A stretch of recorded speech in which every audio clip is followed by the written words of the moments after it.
kábíyèsí Olódùmarè kábíyèsí Ifá akéwì ẹlú ìfẹta Ọlọ́run káàkiri àgbáyé pátá kó tẹ fi wo nìfọ kí tẹ fi wo ní láṣẹ lọ́wọ́ Olódùmarè láṣẹ lọ́wọ́ Ifá. ẹ pé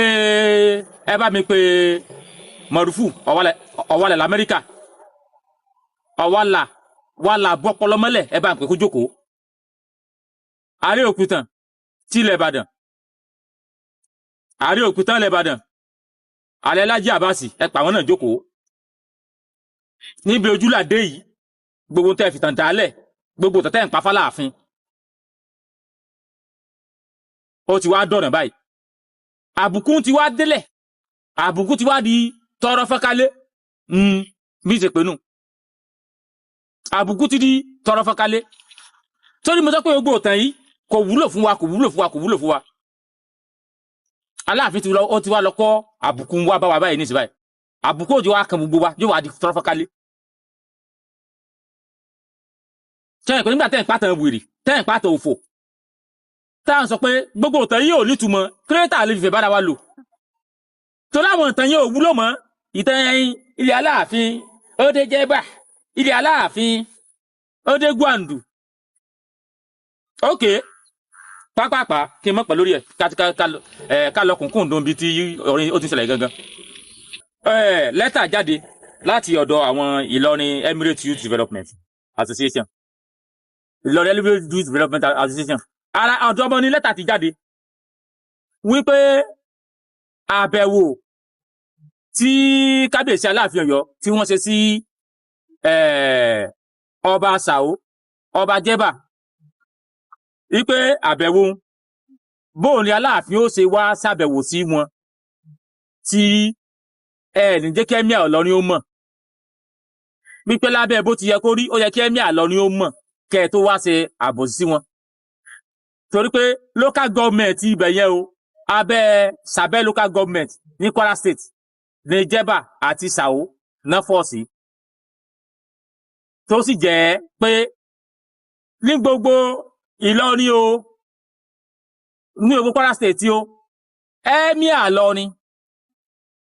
ó ní olórí traditional ruler wọn pátápátá.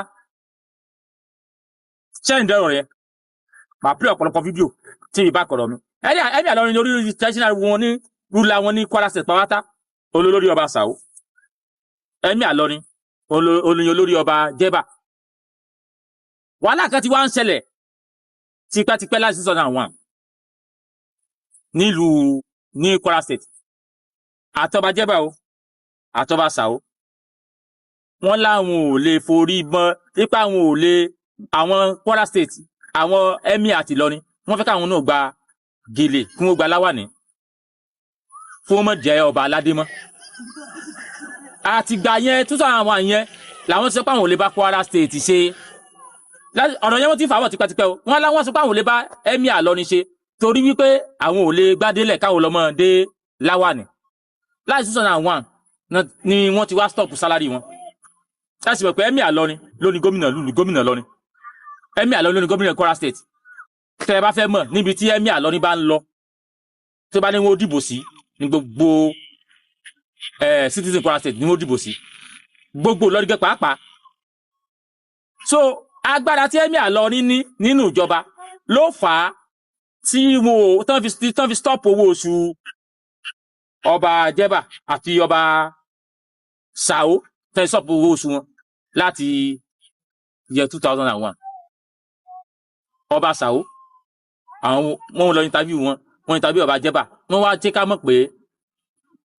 kí n tó ṣẹlẹ̀ yìí ó lọ́wọ́ Emir àánú omi ọwọ́ Emir Ìlọrin nú pé torí pé àwọn kọ̀ pé àwọn ò gba adé onígèlè wípé adé tìbílẹ̀ tó jẹ́ ti Yorùbá làwọn ò mọ̀ dé torí pé Yorùbá àwọn èsè Fúlàní ìbí ọ̀rọ̀ yẹn ọ̀rọ̀ tó gùn ní o mo kàn fẹ́ tọ́bọ̀ kéékèèké tásìrì káwò tán tóòtọ́ a lè pè mọ́ Fúlàní Ìlọrin fúnra wọn gèsè Fúlàní kan jagun gbàgbé wọ́n kàn wà yábẹ̀ gbé ni. Ó dà kámọ̀dé nà pẹ̀nu mẹ́jísá kọ́ play fọ́nà kan láti pálásì Emir Ìlọrin tí ọmọ Ìlọrin tó ti sọ pé ilẹ̀ Ṣàó ilẹ̀ Jẹ́bà wípé àwọn bàbá àwọn Alimi ó láwọn làwọn jagun gbà ẹni ọkọ play fọ́nà yẹn náà kábẹ̀ láti bẹ̀ wọn. Lẹ́tà tó wá jáde látọ̀dọ̀ àwọn Ìlọrin youth development wọn màá sì ẹ̀tún kálẹ́tẹ̀ yìí náà gbogbo ẹ̀ láàjọ gbọ́ ẹjẹ́ ọkọ play fọ́ ẹjẹ́ ọkọ bẹ̀ láti fi fọ́nà yìí mo rò pé àti bẹ̀ ni lọ́rọ̀ ó ti dùn yanjú. Lẹ́tà tó jáde náà mo sì ń bọ̀ wá kà o lẹ́tà tó jáde mo sì ń bọ̀ wá kà tó rọ́pọ̀lọpọ̀ gbogbo àti ń sọ̀rọ̀ ọ̀pọ̀lọpọ̀ mo sọ̀rọ̀ yẹn ní fídíò tí mo ṣe last ní pé bí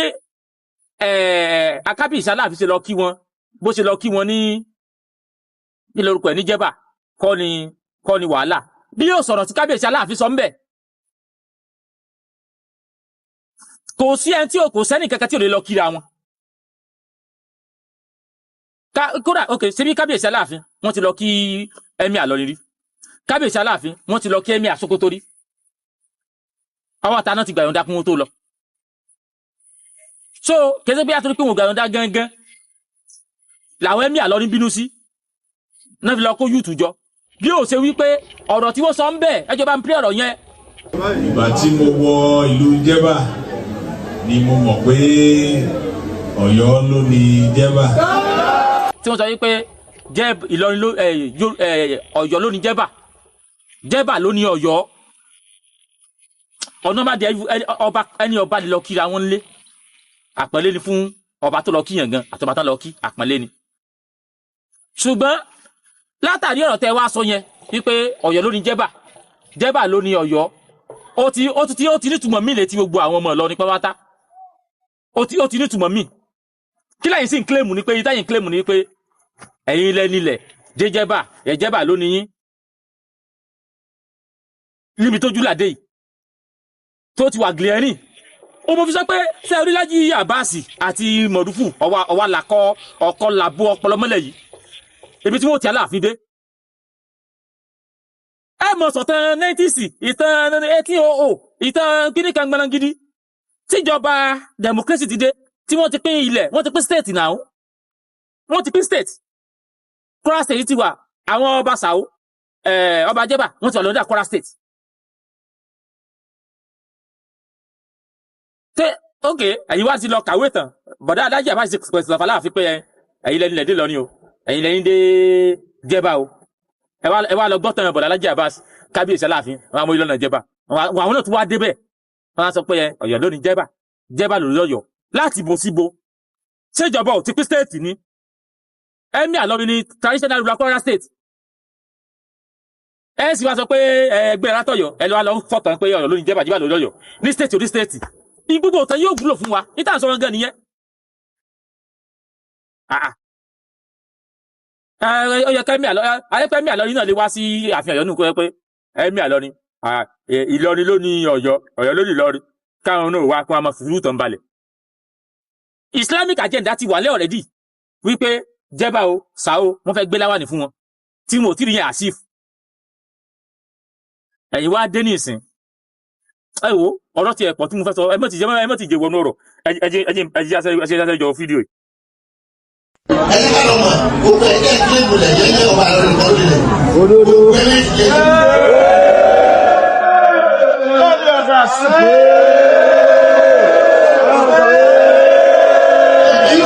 ìdí fún mi ní lè rèé ẹ̀gbọ́n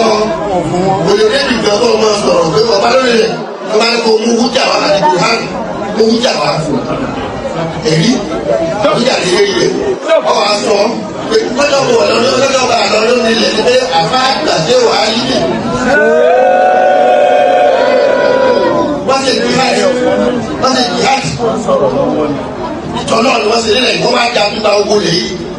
ogun ní lẹ́yìnká ogun ẹ̀sìn wọ́n jà kẹ́sì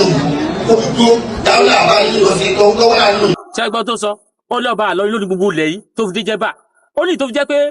ọba Ìlọrin lórí ilẹ̀ tó fi jẹ́ Jẹ́bà ni pé tó fi jẹ́ pé Emir Ìlọrin lórí ilẹ̀ tó fi jẹ́ Jẹ́bà ni pé tó fi dé Sàó ológun ni wọ́n jà tán fi gbà á ṣé ẹyẹ ọmọ Yorùbá tẹ̀ wá lọ ní tẹ́mi ọmọ síbi wèrè wọ́n jà àwọn àbáyé lógun wọ́n gbalẹ̀ so tó pé nígbà tán ti jagun tán ti gbalẹ̀ yẹn ó wá ti túmọ̀ pé àwọn lónìí lọ ni ó ní bàbá àwọn Álímì ló jagun gbalẹ̀ yìí wọ́n á jagun gbalẹ̀ wọ́n ẹ̀yin ọmọ Yorùbá wọ́n á pè ẹ̀yin Yorùbá bẹ̀ wọ́n á pè ara wọn ní bàbá yín inú yín wá ń dùn ṣé ẹgbọ́n tó sọ mi ò ní ìjẹ́jú bẹ́yẹn lọ ibi tọ́rọ̀ tí ń jáde wá ní mo fi sọ pé fíṣítì tí kábíyèsí aláàfin ṣe síbẹ̀ yẹn anybody lọ visit anybody but agenda ambition wo kábíyèsí aláàfin ṣe lọ fi ṣe visit yẹn ambition wo náà fi ṣe kò náà sì kíkàwé láàfin lọ ọ̀rọ̀ táwọn sọ ní ìsìn báyìí ọ̀rọ̀ tí àwọn Ìlọrin youth development tí wọ́n sọ àtọ̀rọ̀ táwọn emir Ìlọrin tí wọ́n sọ báyìí ọ̀rọ̀ yẹn gangan kọ́ ló ṣẹlẹ̀ torí táwọn sọ ni wípé àwọn làwọn nílẹ̀ ọ̀rọ̀ yẹn gangan kọ́ ni la fẹ́ treat bí yóò ṣe pé ọ̀rọ̀ ogun ẹ̀sìn tó ti wà ń bẹ̀ ọ̀rọ̀ wípé àwọn ọba Sàó àtọba Jẹ́bà mo ò fẹ́ gba láwàní adìyún láwàní ọ̀rọ̀ yẹn gangan ló ti wà ńlẹ̀ kéèyàn lọ kíyàn ẹ wá wí táwọn yìí mọ́ nísìn wípé bó ni ẹ ti wá kí ọba Sàó ọba Jẹ́bà tẹ́ẹ̀nì dọ́dọ̀ ẹ̀mí àlọ́ ni ṣé ọ̀rọ̀ wà ní ọ̀rọ̀ yẹn ọ̀rọ̀ tẹ́ sọ yìí kò sọ̀rọ̀ nù ẹ̀ ọ̀rọ̀ táwọn sọ yìí kò sọ̀rọ̀ nù ẹ̀ anybody lọ kí anybody lẹ́yìn ìgbà tó bá wù but ọ̀rọ̀ tá láàfin lọ sọ ń bẹ̀ yẹn ó wá lù ó ń lù ẹ̀wà ń kó mẹ́wàá ẹ̀ ń kó mọ́kànlá bákan náà ṣe fídíò tí mo máa play fídíò bàbá yẹn torí bàbá yẹn bóyá àwọn tọ́ra àwọn supporters Ọ̀yọ́ ni mo dẹ̀ mọ̀ mo lè jẹ́ ó lè jẹ́ ọmọ Ọ̀yọ́ gan tí bàbá yẹn sọ nínú fídíò ẹ̀ pé bóyá bí Aláàfin bọ́n ṣe lọ síbẹ̀ yẹn wípé Aláàfin wípé tó máa lè wá ìrẹ́pọ̀ padà kò bá dà ìrẹ́pọ̀ pẹ̀lú ta ni pẹ̀lú ẹni tẹ́jọ sí state ti pín yín tẹ́sí mọ̀ pé emir kò lè gbà kó emir gò fọwọ́ sí i kí mo dáadé wọ́n kàn ń yọ déédéé ni emir sì lágbára ẹ kẹfẹ́ kọ́ bàbá Sàó àtọba Jẹ́bà ni tẹ́lẹ̀ bá sọ fún gómìnà Kwara State lónìí pé gómìnà Dasaki Ramoni ẹjẹ́ mọ́sọ̀gbọ̀ àwọn méjèèjì wọ́n yọ wọn gómìnà wọn so wọ́n yọ wọn Aláàfin òsìlẹ̀ sí ẹ̀yẹn kan sí sẹ́jẹ́ state Aláàfin ni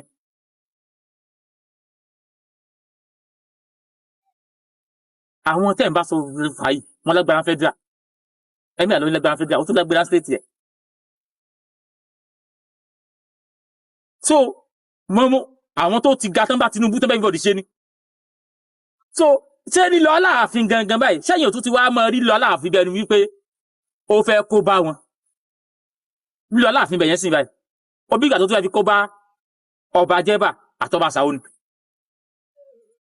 torí tẹ́ ẹ bá ṣe jù stéètì tí wọ́n ni wọ́n bá yín tẹ̀sẹ̀ bọ́ wọ́n lè bá yín tẹ̀sẹ̀ bọ́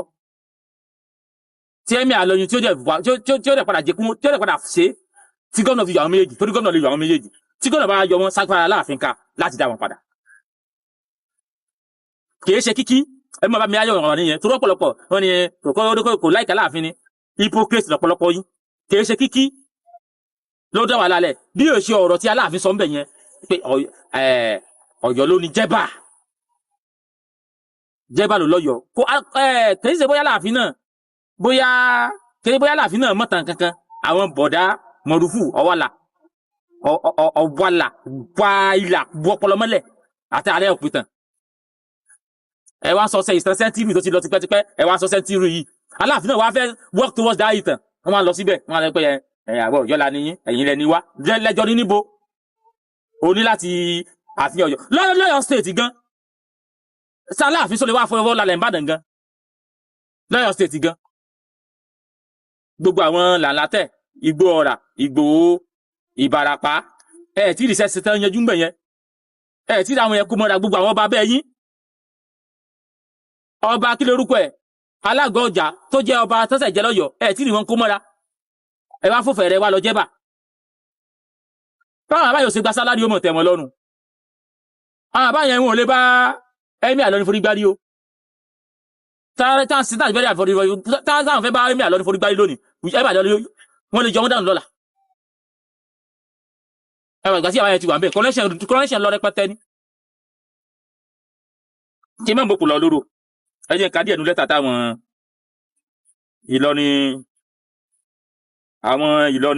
Ìlọrin Emirates Youth Development Association lẹ́tà tí wọ́n kọ torí lẹ́tà yìí wọ́n kọ débi wípé wọ́n tún kọ lẹ́tà sí Ọ̀yọ́ State Government Kwara State Government wípé kó bá wọn kìlọ̀ fún Aláàfin bàbá kàdí ẹ mọ̀ kí mi mọ̀ wípé káyín kàdí ẹnu lẹ́tà wọn. wọ́n kọ́ fún wọn pé ẹ tó àṣìkò rí lẹ́tà yìí kó lọ sí orí péjì wọn kó lọ Facebook wọn ó máa rí lẹ́tà yìí bẹ̀ lẹ́tà yìí bó ṣe draft ẹ̀gẹ́ síbẹ̀ nìyẹn pé kó máa kìlọ̀ fún Ọ̀yọ́ state government àti pé wọ́n pe Ọ̀yọ́ state government àti Kwara state government kó máa kìlọ̀ fún Aláàfin gàlẹ́gàlẹ́ Aláàfin pọ̀ o torí àwọn ò mọ wíwá tí Aláàfin wá síbẹ̀ yẹn but ní tí mo mú jáde láàrin yẹn ni pé wíwá tí Aláàfin lọ bẹ̀ kọ́ ni kókó bí èso ọ̀rọ̀ tí Aláàfin tó tẹnu Aláàfin jáde àwọn ti fẹ́ sọ́dí jẹ̀sìn nìyẹn ń tẹ̀ àwọn bàbá táwọn òfin ní sálárì láti ibi 2001 tí wọn táwọn bàbá tí ò sí tà àti gba adé ìgèlè tí ò sí tà àti gba láwàní tí wọn fi yà jẹ ìwọ Aláàfin ló fẹ́ kọ̀yà fún wọn. ẹ tí kọ̀yà fọba sẹ́yìn ẹ kọ̀yà fọba làlátẹ̀ ẹ kọ̀yà fún tòkè o ẹ kọ̀yà fún ti igbó ọ̀rà ẹ kọ̀yà ẹ fi àmọ́ kọ̀yà fọba jẹ́bà. irú ìtàn wo lẹ lọ kà yẹn níbi tí ojú làdé yìí níbi tó ojú làdé yìí kí n wá sọ pé yẹn fẹ́ mọ lọ sí ọ̀nà jẹ́bà lọ́ọ̀lọ́ọ̀ lọmọ ṣé ẹ fẹ́ lọ kílèmù torí ọmọ fi wọn sọ pé ìgbówó tẹtẹ ń pa yóò lọbọpọlọ dání ẹ lọpọlọpọ ló tẹtẹ ń pa ìkósọpọlọ ń bẹ ajé òní rò kó sójúlé méjì ayé ìgbà kan ẹ pé Aláàfin agbára rẹ̀ ó dé kìnìkan Aláàfin agbára rẹ̀ ó dé Ìbàdàn Aláàfin agbára rẹ̀ ó dé Abẹ́òkúta kódà ó wọ Kútọ̀nù àwọn ìtàn yẹn láyé ìgbà tí wọn ò tiẹ̀ ti pinlẹ̀ lẹ́yìn wá ń pa láyé ìgbà tó ti pinlẹ̀ nísìn tí wọ́n ti fọ́ kálukú gà pé Kwara State traditional ruler yín ẹ̀mí àlọ́rin ni Ọ̀yọ́ State náà làbàbà lálọ́jà àwọn ni chairman lọ́balọ́ba lọ́yọ́ State gbogbo òlù náà ti ní. so david tálàfin bá fẹ́ sọ ní nǹkan àbúfẹ́ mú àbẹ́lá àfihàn báyẹn dọ́ rẹ̀ pọ̀ kún mọ̀jọ kọjọ́ Ọ̀yọ́ State gbogbo ọ̀rọ̀ tọ́tẹ́ ẹlẹ́mọ̀ ìjà fún yìí ní tó ti dàrú tipẹ́tipẹ́ ni táwọn ọmọ Fúlàní ṣe ń pa àwọn Fúlàní ogun náà fi gbalẹ̀ ẹ̀bẹ̀ yẹn náà fi gbalẹ̀ lọ nìyẹn lọ́wọ́lọ́wọ́ Yorùbá ogun yẹn wọ́n tún rẹ́dí àti ìjà bọ̀yì tí ó wà burú jù bẹ́ẹ̀ ni pé kó má jẹ́ pé Aláàfin ní ọ̀dọ́ lọ fi tiẹ̀ kó bá àwọn ọba Jẹ́bà àtọba Àṣàwò ṣe ń pé wọn ò fún wọn lówó oṣù ṣùgbọ́n pé wọ́n sì ń wà lórí tó ọba yẹn ìyẹn náà tó lọ́tọ̀ ṣe rí ó dàbí ọ̀rọ̀ tí Yorùbá sọ ni pé orí ní fi níjọba ìwà níyọ ní kò ń bẹ tó tó ṣe bí òwe Ifá ló sọ orí ní fi níjọba ìwà níyọ ní kò ń bẹ torí ó kó ọ̀rọ̀ tó pọ̀lọpọ̀ ń sọ nípa Kábíyèsí Aláàfin pé sóun ló yẹ kí fọ́ mú sẹ́yìn tí ò ní wà ló yẹ kí fọ́ mú ìwà kọ́ ẹ lọ bèrè owó dáadáa lọ́wọ́ àwọn babaláwo wọn ò tùbí tó ti sọ fún yín orí ní fi níjọba orí tí ò bá jọba inú ó ṣe orí ọba ni orí ìjọba ní orí ní fi ní jọba ìwà ní yọnukú ò lọ́ba nítòótọ́ orí rẹ̀ lè jọba tí ò bá ti wá níwà ọba orí ìwà rẹ̀ ò yọkú ò lọ́ba orí mọ́ fìyàn jọba ni orí tí ó jọba yóò jọba dandan ṣùgbọ́n wà á bú ó lè jọ ní lọ́ba ní Yorùbá tí wọ́n ní orí ní fi ní jọba ìwà ní yọnukú ò lọ́ba ẹjẹ́ sáré kọ́ ka lẹ́tà náà lẹ́tà táwọn Ìlọrin Emirate Youth Development tí wọ́n kọ jáde ẹjẹ́ sáré kọ́ ka lẹ́tà náà. The Ilorin Emirate Youth Development Association has expressed concern over the recent visit of Aláàfin Ọ̀yọ́ to communities within the Ilorin Emirate, describing it as a breach of establishment traditional protocols. Ipe wọ́n fẹ́ mú tradition Yorùbá ṣé ẹ ti rí ìdáhùn pé tradition Yorùbá báwa ṣe ń dádé ipe wọ́n fẹ́ mú wọ Kwara State ìtàn claim láàrin ni pé Kwara State tí ó kèsè tí wọ́n ti ń dádé o wípé ìtàn Aláàfin lọ sí níbẹ̀ ni pé ó fẹ́ mú tradition bọ́ sí ń dádé wọ Kwara State torí lọ́wọ́ Kwara State gangan sí báyìí àwọn emir wọn ò rí gáàdì ẹni tó ń jọba aládé wọ́n rí gáàdì wọn àti onígèlè ni okay ó ní in a statement jointly signed by the national president national president of àwọn Ìlọrin youth kìnìyàn Alhaji Muhammed Uthman Jagunmo and national public secretariat Alhaji Abdullahi Abdulfatai Oloyin and made available to Just Event Online TV the association alleged that the visit to Sao and Jeba communities in Moro local government area occur without the prior notification or approval from the Emir of Ilorin. Wípé ibi tí wọ́n lọ yẹn o, wípé kí wọ́n tó lọ síbẹ̀, ó yẹ kí wọ́n notify Emir Ilorin. Ṣé ẹgbọ́n gbọ́dọ̀ dìdì tán sọ, ṣé gbọ́dọ̀ dìdì nìyẹn? But kókó tó wà níbẹ̀ ni pé kò ọ̀rọ̀ tí Aláàfin lọ sọ́mọ̀ gangan ni. Torí pé ṣé ó possible kí n sọ pé mo fẹ́ lọ kíyàn nílùú kan? Okay, kí mo fẹ́ kíyàn nílùú kan, kí wọ́n ní máa kọ́ lọ notify nìkan. Does that make sense pé mo fẹ́ lọ kíyàn nílùú kan? Màá kọ́ notify Emir. Okay, téèyàn bá lọ sílùú tí ò notify. Torí ọ̀dà nígbà tí wọ́n fẹ́ lọ tí kábíyèsí Aláàfin tó fẹ́ lọ kí Emir Ìlọrin ta náà notify. Nígbà tó fẹ́ lọ kí Sátánì Sokoto ta náà notify. Nígbà tó fẹ́ lọ kí Olúwo ta náà notify. Àmì Yorùbá tó ti lọ kí tí wọ́n notify yẹn kan. So kí wàá tó pé mo fẹ́ lọ ilé kẹ́nìkan ní Kwara State máa gbúdọ̀ ọkọ̀ notify ẹnìkan irọ́ ló ń jẹ́ bẹ́ẹ̀. So ohun tó kọ síbẹ̀ ni ọmọ mo ló ń sọ pé kì í ṣe notify gẹ́gẹ́ ni but táìkẹ́ bí kábíyèsí Aláàfin dé débẹ̀ wọ́n kàn kí wọn àníkáwá kí yín ni o ojú òní tí yín o tí kábíyèsí Aláàfin Ọ̀yọ́ tán sì ṣàdúrà tán sùn lè fẹ́ everybody tí wọ́n sì kú ń bẹ̀.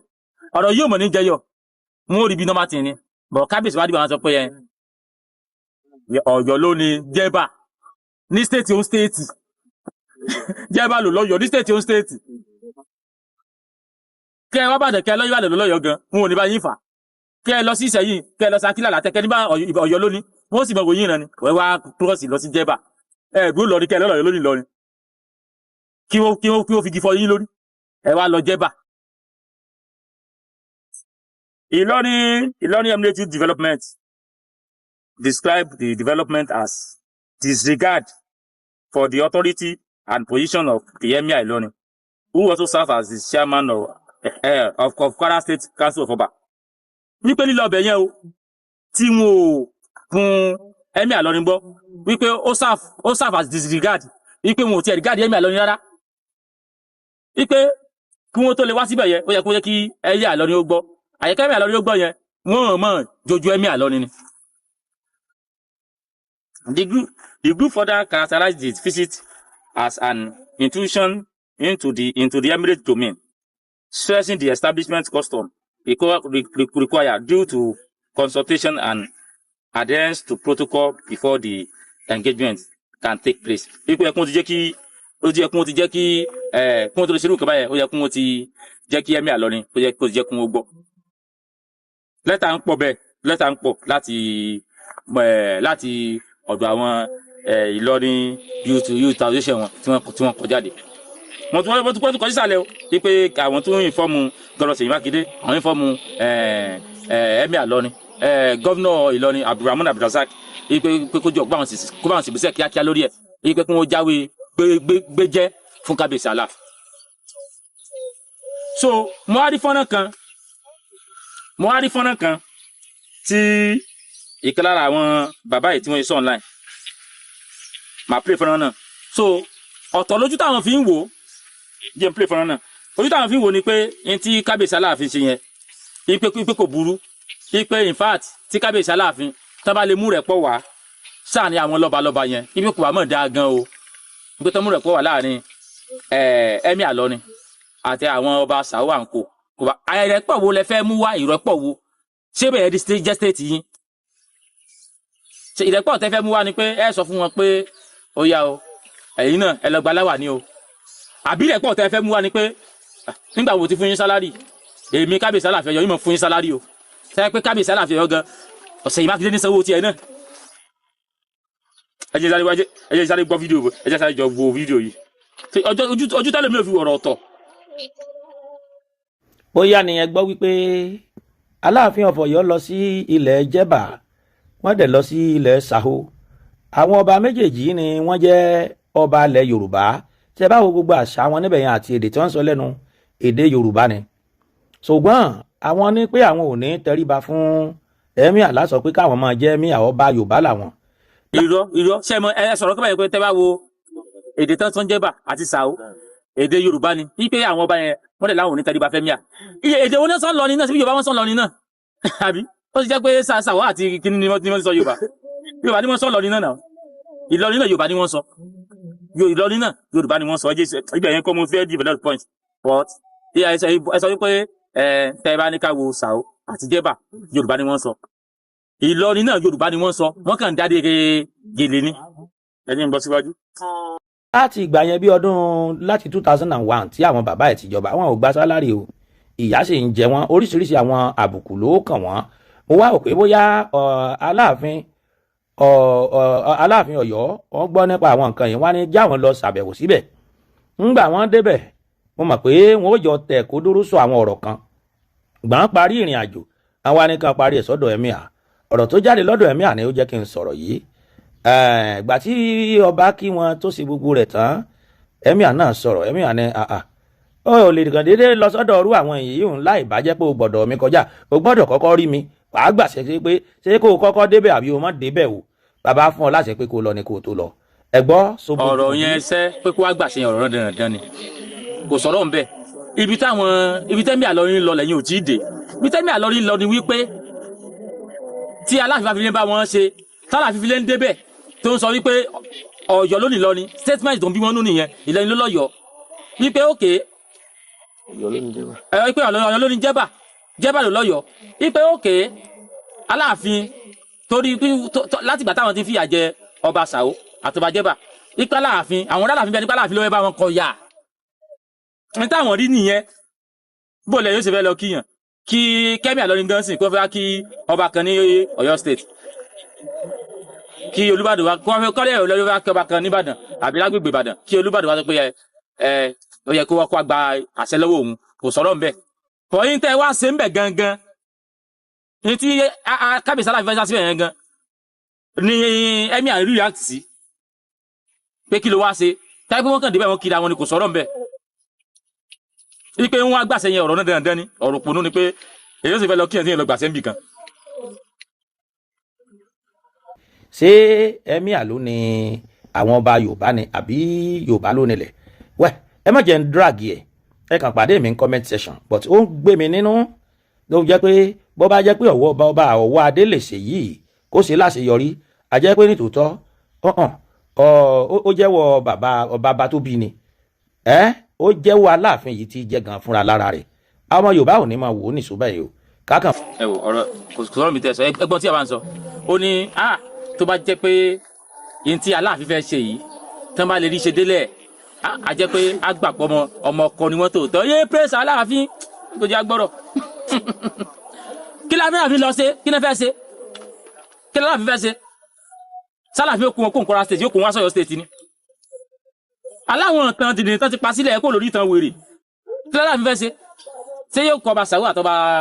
Jẹ́bà yóò kó wọn kó Kwara state wá sọ̀yọ́ state ni àbáláàfin yóò mọ fowó tó pa lamẹ́ríkà tiẹ̀ yóò fi mọ sí sálárì wọn. tẹ́ ẹ bá fẹ́ tẹ́ lọ kí wọn yé lọ kí wọn tẹ́tì alẹ́ àzẹ́mẹ́sì kẹ́kẹ́ tẹ́ fẹ́ ṣe gan tẹ́ láwọn nǹkan tẹ́ fẹ́ ṣe ọba mọ bí yóò ṣe sọ̀rọ̀ tẹ́ láwọn àzẹ́mẹ́sì tẹ́ fẹ́ ṣe tẹ́ láwọn àrègbè tẹ́ fẹ́ ṣe àgbàlagbó fọ̀rọ̀ síkùn tani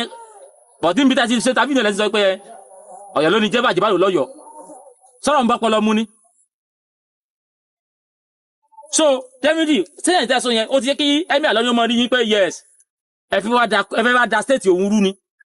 Emir Àlọrin yẹn lórí gbòòrò traditional ruler ní Kwara state akẹ́lẹ́ oníkó akẹ́lẹ́ owó gèlè ni bákàdígbò ṣe kéré tó olólórí rẹ mọ́ kágbàrí go wọ́díkà olólórí rẹ mọ́. so ọ̀rọ̀ yẹ sí ó ti dàrú tipẹ́tipẹ́ ìjọba tá à ń lò láyé òde òní ó ti pín ìlú fún kálukú ó ti pínlẹ̀ gbogbo táwọn jà fún tẹ́lẹ̀ náà ni pé tróònù Emir Àlọrin yẹn tróònù ọba aládé ni wọ́n olóyìn sọnù fídíò tí wọ́n kọ́ play wọ́n láwọn ti jagun ẹ̀sìn àwọn àbá àwọn alimi wọ́n ti pàwọn Yorùbá tó wà ń bẹ̀ wọ́n ti jagun ẹ̀sìn wọ́n ti fi gbàbẹ̀ ṣùgbọ́n ara táwa lè níta lè ṣe ni pé wọ́n fẹ́ lé àwọn ẹlẹ́bọ kú àṣírí gbà kún lẹ́bọ kú fẹ́ lẹ́bọ lónìí lẹ̀ tààsì wá sí mídíà àmọ́ sọ̀tàn náà ni pé yóò bá wà lánìí lọ ni ẹ pa àwọn àbáwá lẹ́fi gbẹ́lẹ́lẹ́ ẹ pa àwọn àbáwá tó wà ń bẹ̀ lẹ́fi ń dádé kè wá ṣe gbogbo tàn yẹn ò dàrú so tí ìbá fi dá sọ́rọ̀ ọ̀pọ̀ lè yóò fi dá sí kì bá sí pé Aláàfin wa lọ bẹ̀ yẹn láti wọ́n lọ́mọ create another enmity láàrin Emir Ìlọrin àtàwọn ọba yẹn wàhálà Aláàfin fẹ́ dá sílẹ̀ fún àwọn ọba yẹn báyẹn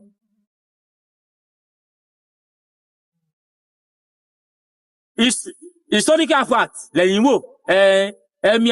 Emir Aláàfin jẹ́ Emir lọ in history Emir Ìlọrin Aláàfin jùlọ in history bẹ́ẹ̀ ni but as at is today pẹ̀lú ọjọ́ orí yàbá yẹn pẹ̀lú connection yàbá yẹn ti ní pẹ̀lú years yàbá yẹn ti lò ní tó yẹn ó jọ Aláàfin lọ ní gbogbo nǹkan pẹ̀lú connection yàbá yẹn ní bọ̀tá láti fẹ́ sọ̀tàn ipe ọmọ Yorùbá ẹ mọ̀ pé a máa ń gbéraga ẹ̀yìn àgàgà wọn mọ̀ yọ ìgbéraga pọ̀ Aláàfin bàbá gbogbo ẹ oníkìlì kan Emir jùlọ Emir ní in personality ipe in personality pé in personal tábẹ́ mọ̀ tọwọ́ bọ̀ tọ̀rọ̀ àwọn ẹgbẹ́ tí bá Aláàfin lónìí lẹ̀ tóbi dé Kwara láyé àtijọ́ wọ́n ti pín ní ẹ̀sìn in personal báyìí Emir ju Aláàfin lọ Emir Ìlọrin ó ju Aláàfin lọ ọ̀tá tó wá ro history tó ń Aláàfin ó ju tó Emir Ìlọrin lọ but in personal Emir Ìlọrin ó ju Aláàfin lọ Emir Ìlọrin in personal in throne ó ju ọba Ṣàó lọ àti ọba Jẹ́bà so wípé Emir Ìlọrin ò lágbára láti ní wọn yọ wọn Emir Ìlọrin náà sì tún dárò ni pé at least Emir Ìlọrin fún rẹ̀ mọ̀ pé àwọn wá jagun gbalẹ̀ ni Emir Ìlọrin kan gbójú ni pé kí wọ́n fi wọ́n lẹ̀ ṣùgbọ́n owó oṣù wà ní òní tẹ̀wọ̀n lọ́wọ́ pẹ̀lú ìtẹ́yìí wá lọ sí pẹ̀lú ọ̀rọ̀ tẹ́ lọ sọ yẹn àwọn ọ̀tẹ̀ kọ́wàá lẹ́yìn pé àmọ́ sọ́lá ara wa ni bẹ́yẹn bá lọ sọ́ńta yóò yíwọ́ ìtàn tí Lájí Abbas ti pa fún yín kọ̀rọ̀ tí ọ̀wà lára Amẹ́ríkà ti pa fún yín kọ̀rọ̀ òun lọ gbé lọ sí gbangba òun ló wá yọ lẹ́hùn ọ̀yọ́ lónìí Jẹ́bà ẹsẹ̀ kábíyèsí Aláàfin ẹsẹ̀ agbẹ́jẹ́ mọ́wọ́ èyí tẹ́ lọ sí yìí kọ́lọ́ méje kó jẹ́ ìbàlẹ́jọ́ ọbú fún ọba Jẹ́bà àti ọba Ṣàó báyìí kọ́lọ́ méje wújọ àwọn àbáyẹ dànù torí Emir Ìlọrin tẹ́ ń wù yẹn wọn lágbára o gómìnà tí ó bá jẹ́ Kwara State palace Emir Ìlọrin wọn ti decide ẹ̀ báyìí torí wọ́n ti pẹ́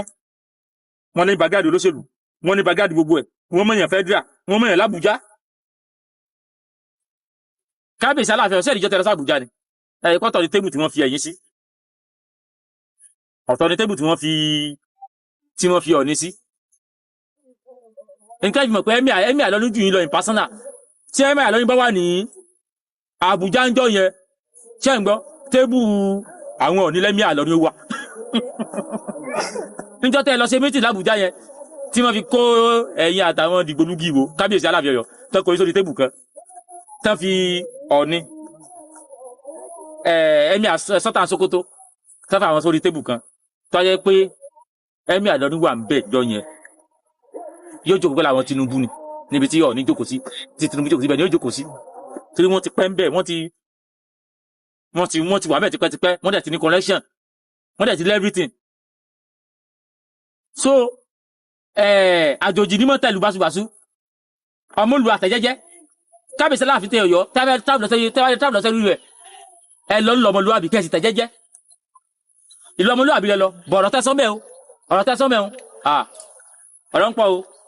ọ̀rọ̀ ń pọ̀ o kìí ṣe pọ́rọ̀ ń pọ̀ òótọ́ ọ̀rọ̀ lẹ sọ ṣùgbọ́n òótọ́ ọ̀rọ̀ ẹja máa sọ láàrin ara wa tẹ́ ẹ bá fẹ́ ká kó bá ọba Jẹ́bà àtọba Ṣàó ẹja máa sọ tọ̀rọ̀ yẹn láàrin ara wa ká máa sọ láàrin ara wa báyìí ká máa fi ṣàwẹ́ wá ìpè Ọ̀yọ́ lónìí Jẹ́bà àti gbà Ọ̀yọ́ lónìí Ṣàó àgbà síbẹ̀ Ọ̀yọ́ lónìí Ìlọrin náà ẹ̀ sí lọ́pàá tán lọ́rin. tó bàbá tó sọ̀rọ̀ tán yìí àwọn mọ̀mọ́ kan mọ̀ sọ́rọ́ yẹn ìfẹ́wọ́ Aláàfin ni pé yẹn tálàfin balẹ̀ àṣìfù pé mọ́mú rẹ̀ pọ̀ wà ìrẹ́pọ̀ tíjọba fún rẹ̀ ti pín ìjọba ti fún Kwara State ó ti fi Emir Ìlọrin ṣe olórí traditional ruler ìjọba ti pẹ́yọ state wọ́n ti fi Ládọjà ṣe traditional ruler olórí head of security lọ́balọ́ba so tí tálàfin ọba fẹ́ tó wà rẹ̀ pọ̀ ẹ wá rẹpọ láàrin Ọ̀yọ́ state náà ẹ̀yin àti Rasidi Lálọ́jà bẹ́ẹ̀ kọ̀rí síra yín ni ẹ̀yin àti Ṣàngó Ògbómọ̀ṣọ́ bẹ́ẹ̀ kọ̀rí síra yín ni ẹ fẹ́ lọ mọ́ rẹ̀ ní Jẹ́bà ẹ wo ọ̀rọ̀ yẹn ti fẹ́ mọ kábílà jàre gbọ̀ yẹn lólùfẹ́ wa ẹ mọ̀ jẹ́ tẹ́kẹ̀ bá.